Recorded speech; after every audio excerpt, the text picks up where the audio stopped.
जय माँ आदिशक्ति, जय माँ जगत जननी, जय माँ जगदम्बा। प्रिय मित्रों, आप सभी को नमन करते हुए आप सभी का अभिनंदन करता हूँ। मित्रों, आज आप सभी की सेवा में मैं उपस्थित हूँ माता सिद्धिदात्री की अद्भुत साधना को लेकर के। इस साधना को करने से आप हर प्रकार की सिद्धियाँ शक्तियाँ प्राप्त कर सकते हैं।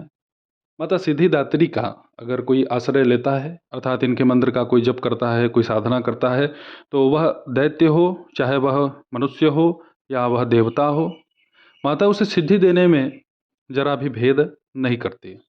नवरात्रि के 9वें दिन माता सिद्धिदात्री का दिन माना जाता है। माता की साधना, माता की आराधना करने वाला हर प्रकार की सिद्धि व शक्ति को प्राप्त कर लेता है। माता सिद्धिदात्री माता पार्वती का ही मूल रूप है। माता कमल के फूल पर बैठी हुई, रक्त वर्ण का वस्त्र धारण किए हुए, पूर्ण रूप से प्रसन्न दिखाई देती हैं। माता सिद्धिदात्री की 4 भुजाएं हैं। माता अपने दाहिनी ऊपरी हाथ में चक्र रखती हैं और अपने बाएं ऊपरी हाथ में शंख रखती हैं, और अपने दाहिने निचले हाथ में गदा और बाएं निचले हाथ में कमल धारण करती हैं। आभूषणों से युक्त गले में एक सुंदर सुगंधित पुष्प की माला माता धारण करती हैं। माता सिद्धिदात्री का यह स्वरूप अत्यंत ही सुंदर और मनोहारी दिखता है। यह भी कहा जाता है कि माता सिद्धिदात्री की ही आराधना करने से भगवान शिव अर्धनारीश्वर अवतार लेने में समर्थ हुए। अब मित्रों, आप सभी के सन्मुख में माता सिद्धिदात्री के मंत्र को प्रस्तुत करता हूँ। आप इसे श्रवण करें। ओम ऐं ह्रीं क्लीं श्रीं सिद्धिदात्र्यै स्वाहा। इस मंत्र के पश्चात मित्रों अब आप ध्यान श्रवण कर लें। वंदे वांछित मनोरथार्थ चंद्रार्धकृत शेखरां कमल स्थितां चतुर्भुजां सिद्धिदात्री यशस्विनीं स्वर्णवर्णा निर्वाण चक्र स्थितां नवम दुर्गा त्रिनेत्रां शंख चक्र गदा पद्मधरां सिद्धिदात्री भजेम।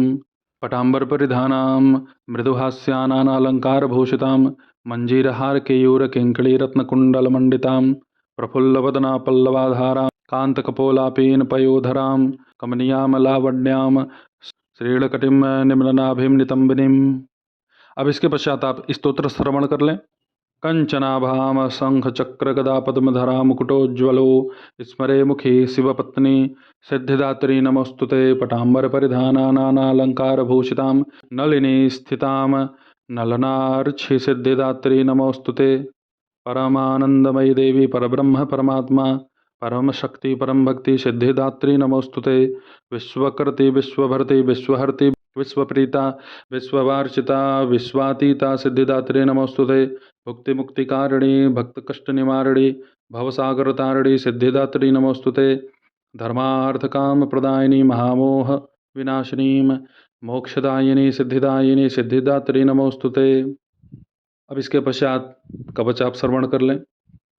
ओंकारः पातु शीर्षो मां ऐं बीजं मां हृदयो ह्रीं बीजं सदा पातु नाभो गृहो च पादयो ललाटकर्णो श्रीं बीजं पातु क्लीं बीजं मां नेत्रं घ्राणो कपोलचिबुको हसौः पातु जगत्प्रसूत्यै मां सर्ववदनो।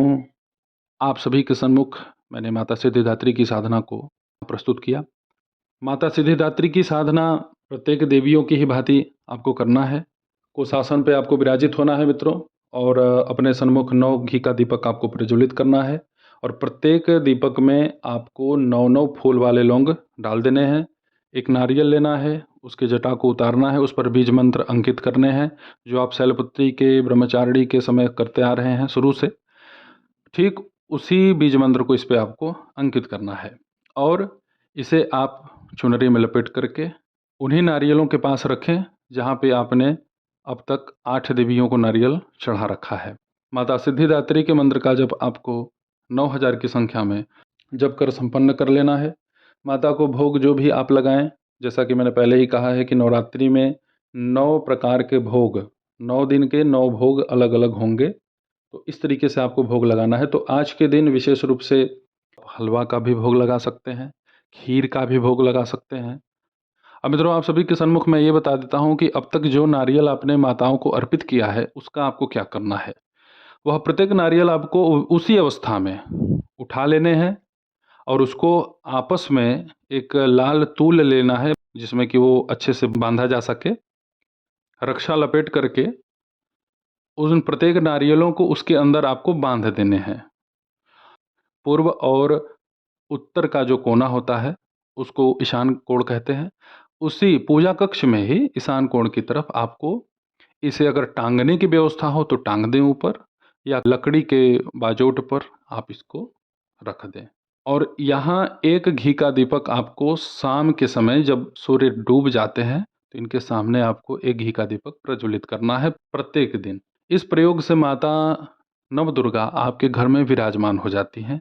आपकी हर प्रकार की समस्या माता समाप्त कर देती है। तो जहाँ नवदुर्गा एक साथ विराजमान हो, वहाँ पूजा लेती हो, वहाँ किसी भी प्रकार का कोई भी अभिचारिक कर्म सिद्ध नहीं हो सकता है। सदा सर्वदा सुरक्षित रहेंगे। यह बड़ा ही गुप्त और चमत्कारिक प्रयोग है। तो इस तरीके से आप माता सिद्धिदात्री का भी पूजन संपन्न करें। माता नवदुर्गा की कृपा आप सभी के ऊपर बने, आप सभी के मनोरथ सिद्ध हों, पूर्ण हों। इसमें जो भी मंत्र मैंने बताए हैं, प्रत्येक देवियों के मंत्र को आपको 9-9 हज़ार जपने हैं। पहले दिन शैलपुत्री हैं तो उनके मंत्र को आपको 9,000 जपना है। ब्रह्मचारिणी के भी मंत्र को आपको 9,000 जपना है। चंद्र घंटा के भी मंत्र को आपको 9,000 जपना है। सिद्धिदात्री माता के भी मंत्र को आप 9,000 की संख्या में जप करें। तो इसी तरीके से हर दिन एक देवी का पूजन और उनके मंत्र का जप करना नितांत आवश्यक है। इस तरीके से साधना को अगर आप संपन्न कर लेते हैं तो माँ की महती कृपा आपके ऊपर बरस पड़ती है। और मेरे द्वारा बताए हुए इस साधना का पूर्ण लाभ उठाएं मित्रों। ऐसे ही आप सभी के सन्मुख में उपस्थित होता रहूँगा दिव्य और चमत्कारिक प्रयोगों को लेकर के। तब तक आप सभी लोग अपना ध्यान रखें, सुखी रहें, स्वस्थ रहें। जय माता दी, हर हर महादेव।